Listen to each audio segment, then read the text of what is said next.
Hey there guys, welcome back to the channel for Warhammer Imperium first playthrough. So this is the playthrough from issue 1 and you can find the review for that up in the corner there, as well as the painting video for how I paint this guy. Well, not this guy,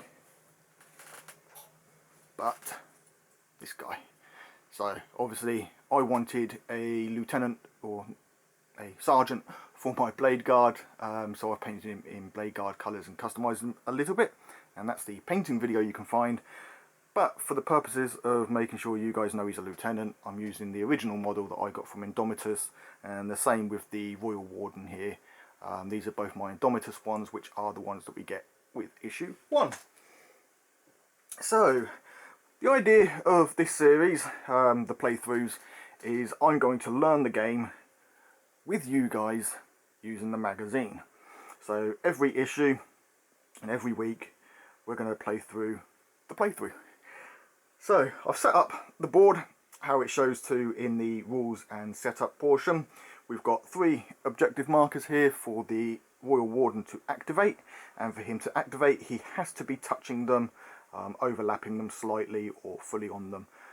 So for example, this does not count, that does. So the idea is to activate all 3 power nodes or whatever they are, and the lieutenant, or yes, the lieutenant has to stop him by killing him. So on your sheet, if you are following along on the rules and setup page, you'll notice that we have 2 little stat blocks, one for the Primaris Lieutenant and one for the Royal Warden. So the Lieutenant can move 6 inches. He has a ballistic skill of 2+, meaning on his dice when you roll them you have to get 2 or greater. And he has 5 wounds, so his HP, and he saves on a 3 or more on the dice. For the Royal Warden, he can move 5 inches. He has a ballistic skill of 3, 4 wounds and 3+ save. So my predictions for this are the Royal Warden is going to get his butt kicked. Most times out of 10. So just going through it, we've got how to move your models. So put the ruler next to the model. So obviously we've got our ruler here. You can use a tape measure. One of the old, I don't think I've got one by, no I don't, but if you have some of the old 40k kits, then you'll may have one of the old red whippy sticks, nice and fun to play with. But yeah, measuring tape, tape measure, something like that is fine. Otherwise you can use what we get with our issue. So to move, all you do, you place it up against the base. The Royal Warden can move 5 inches, so it's always front of the base to front of the base, never front to back. So front of the base, 5 inches, and then we'll just slide that out the way, and he's there. So that's the movement. These things are horrible to try and pick up. So yeah, nice and easy. Dice rolls. A successful roll is always rolling greater. So for example, the Royal Warden's ballistic skill is a 3+, so that there is a win. That hits. If however, oh, another hit, we're not going to get one. Oh, with the dice rolls today, I bet I don't do this good playing the game. So yeah, if you roll a 1 or a 2, that would be a fail, the shot would miss. So, wound markers. When you take a wound, you place a wound marker next to it. Now there's 2 ways you can do this. The Royal Warden has 3 wounds, so when he takes a wound you can put a 1 next to it, so you know he's taken 1, then you know he's taken 2, 3 and 4. Or you can work the other way around. When he's lost a wound, you can say he's down to 3 wounds. Then he can go down to 2 wounds, down to 1 wound, and when he loses that wound he's dead. So entirely up to you which way you want to play.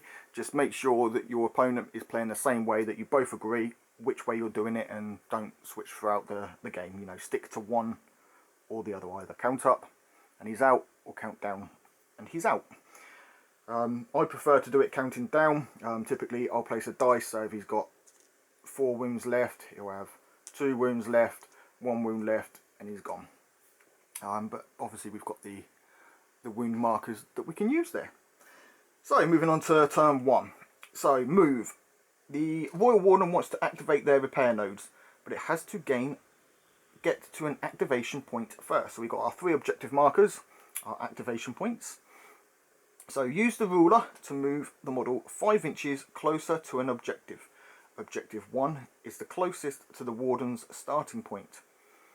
You will be just out of reach, so you can't activate it this turn. Remember, the model has to stay on the mat, so you can't come off here and back on here.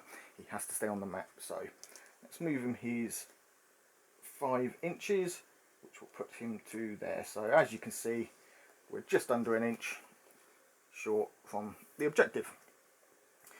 Next step is the shoot. Typically in a game, each player takes turns, and each turn consists of a number of phases or stages. The game or the magazine is going to teach us the basics, so it's going to go through the easy stuff first, move and shoot, and eventually we'll end up with moving, shooting, psychic phases, charge phases, and you know, all these other different phases. But for now we're going to learn nice and easy, nice and simple, nice and relaxed. So shooting. Check the weapons section of the Royal Warden's data sheet profile. B. The powerful Relic Gauze Blaster makes 2 dice attacks, so roll 2 dice next to the mat. Compare the dice results to the ballistic skill, BS, on the data sheet. The Royal Warden is a good shot with a ballistic skill of 3+, so any dice results of 3 or higher scores a hit. Any dice result below 3 is put to the side as it has failed to hit the Primaris Lieutenant. Keep any dice that scored a hit. Next you'll find out if the Primaris Lieutenant has been hurt. So we've moved and now we shoot. So 2 dice. One's off the mat. That's the problem with playing on a slightly sloped table. Another one off the mat. Can we get another one on the mat? There we go. 6 and 4. So both hit, so we'll keep hold of those dice. So turning over. Next one's part 3, saves. If the Primaris Lieutenant has been hit, his mighty armour may save him. For each hit scored, so for me that was 2,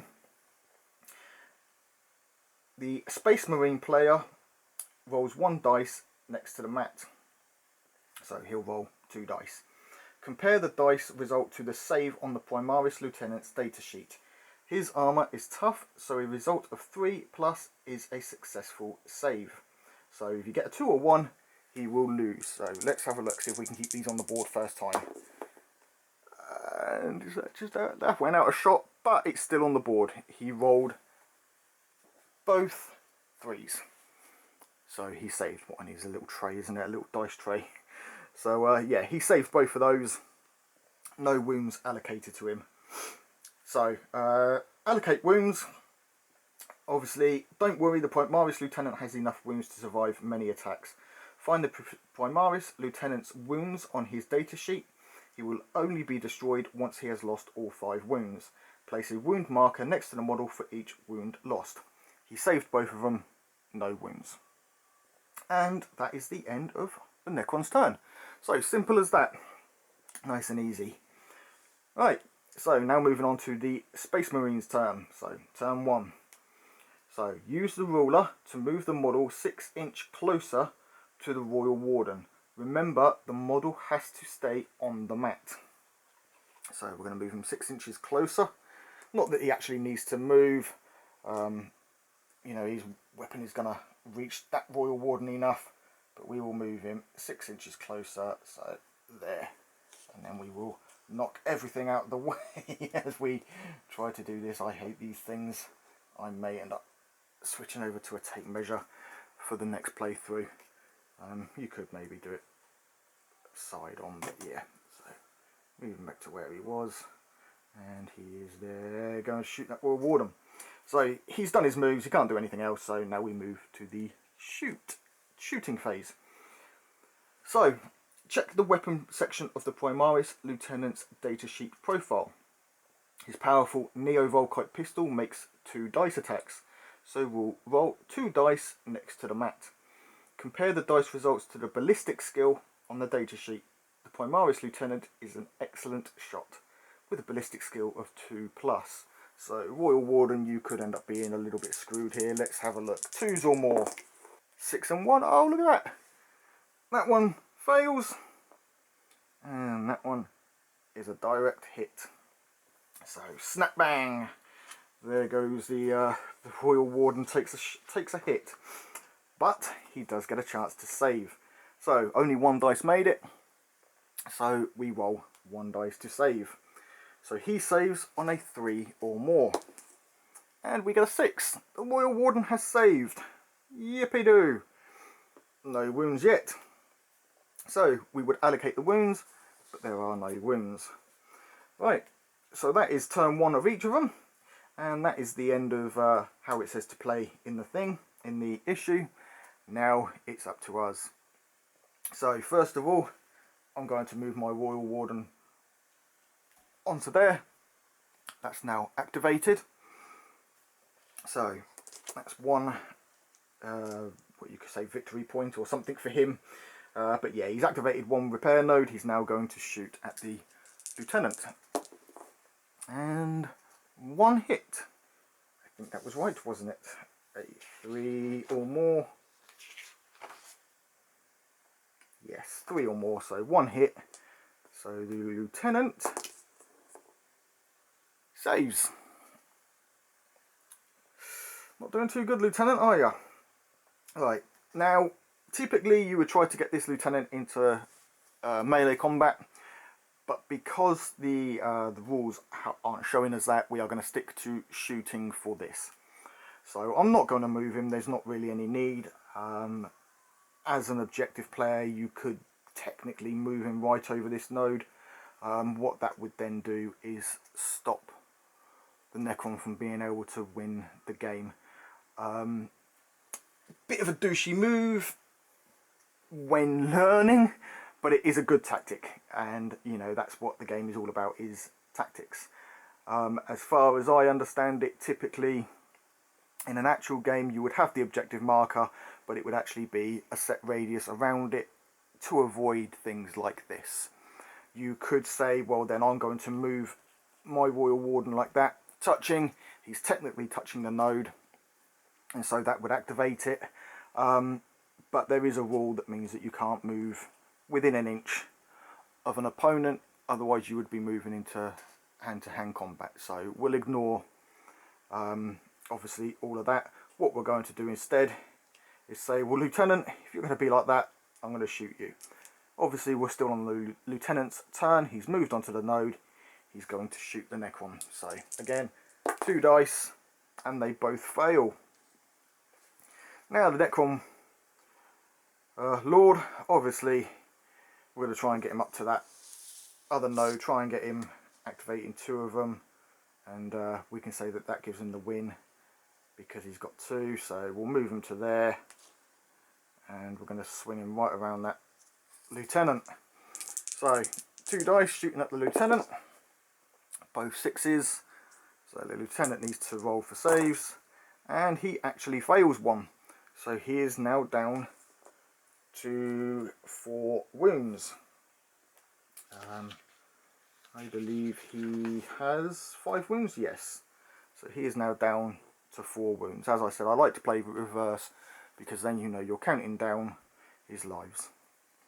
So again, the Lieutenant is going to shoot at the Royal Warden and fails miserably. The Royal Warden is now, it's now the Royal Warden's turn. Sorry, I'm going a little bit fast here, so I'm going to work backwards with this. So we got the 6 there. No, he's 5 inches, isn't he? Not 6. So 5 inches there. Move him to there, and there we go.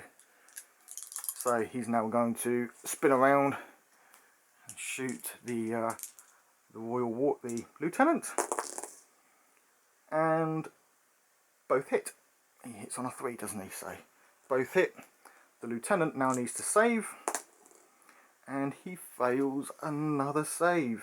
Or does he save on a 2+? I think he saves on a 2+. No, he does. He saves on a 3+. So that's another wound. So we can move that down to 3. This Royal Warden is taking a bit of a beating, isn't he? Right. So now it's the Royal Warden's turn. I'm going to see if he can get a shot back on this Royal Warden.